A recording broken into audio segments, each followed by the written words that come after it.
తెలంగాణ రాష్ట్ర సాధన కోసం తూటాలకు ఎదురొడ్డి పోరాడిన గుండెలు తమవని కాంగ్రెస్ అభ్యర్థి నవీన్ యాదవ్ బెదిరింపులకు అస్సలు భయపడము అని బీఆర్ఎస్ సీనియర్ నేత సుబ్రత్ పటేల్ అన్నారు. అమలుకు సాధ్యం కాని హామీలతో ప్రజలను మోసం చేసిన రేవంత్ రెడ్డి కాంగ్రెస్ పార్టీలను ప్రజలు అస్సలు నమ్మడం లేదని ఆరోపించారు. జూబ్లీహిల్స్ ఉప ఎన్నికలో కాంగ్రెస్ కి ఘోర ఓటమి ఖాయమని పటేల్ అన్నారు. బీఆర్ఎస్ అభ్యర్థి మాగంటి సునీత భారీ మెజారిటీతో విజయం సాధిస్తారని అంటున్న సుబ్రత్ పటేల్ తో మా ప్రతినిధి తేజ ఫేస్ టు ఫేస్.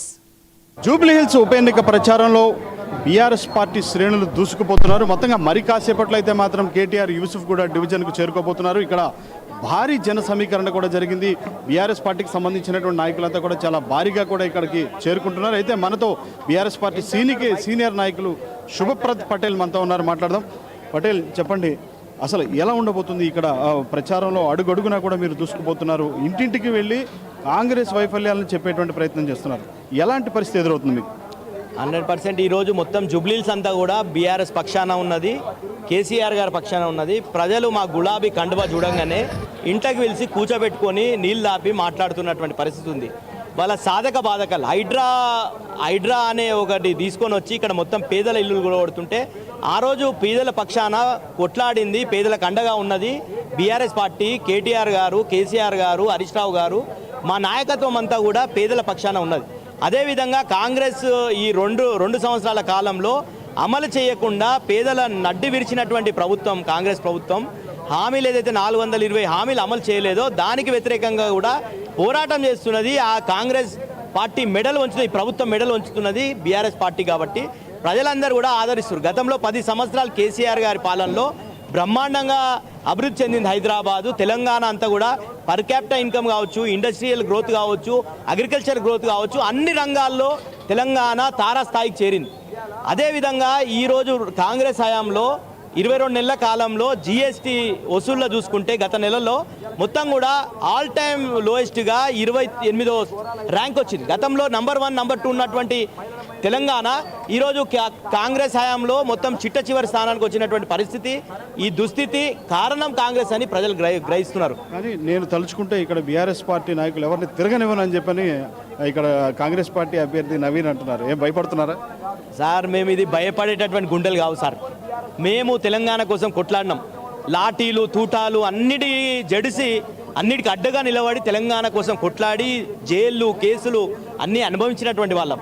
మేము గుండాయిజం చేయలే కానీ పోలీసుల అరాచకాలు, ఆ రోజు సీమాంధ్ర అరాచకాలను తట్టుకొని నిలబడ్డటువంటి గుండెలు ఇవన్నీ. ఈరోజు మీ రౌడీలు, చిన్న రౌడీలు మాకు పెద్ద లెక్క కాదు. మీరు ఏదైతే నయీం లాంటి రౌడీలనే ముట్టించినామో ఆ రోజు భయపడలే ఉద్యమంలో. కేసీఆర్ గారు భువనగిరి సభలో మాట్లాడి మళ్ళీ హైదరాబాద్ చేరుకోవడంటేనే కేసీఆర్ గారు ఆ రోజు ఉద్యమంలోనే ఎదిరించినాం. అట్లాంటి గుండాలకు, రౌడీలకు బయటపడేటటువంటి గుండెలు కావు బీఆర్ఎస్ పార్టీ కార్యకర్తల గుండెలు. చాలా పదిలంగా ఉన్నాయి, ఉక్కు గుండెలు ఉన్నాయి.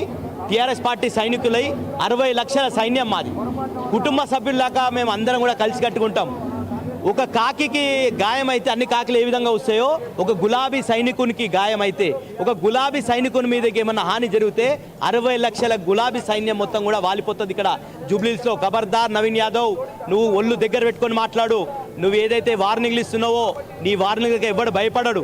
నీ వార్నింగ్లు, నీ రోడ్ షోతోని నువ్వు ఏదైతే నామినేషన్ ర్యాలీ ఇచ్చినావో ఆ రోజే నీ ఓటమి పక్కా అయిపోయింది. కాబట్టి ప్రజలందరూ కూడా రెడీ ఉన్నారు.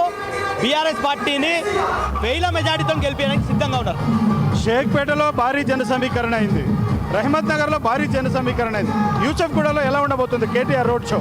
ఆ రెండుటి కన్నా ఎక్కువ తలతన్నే విధంగా ఇది ఉంటుంది జన సమీకరణ.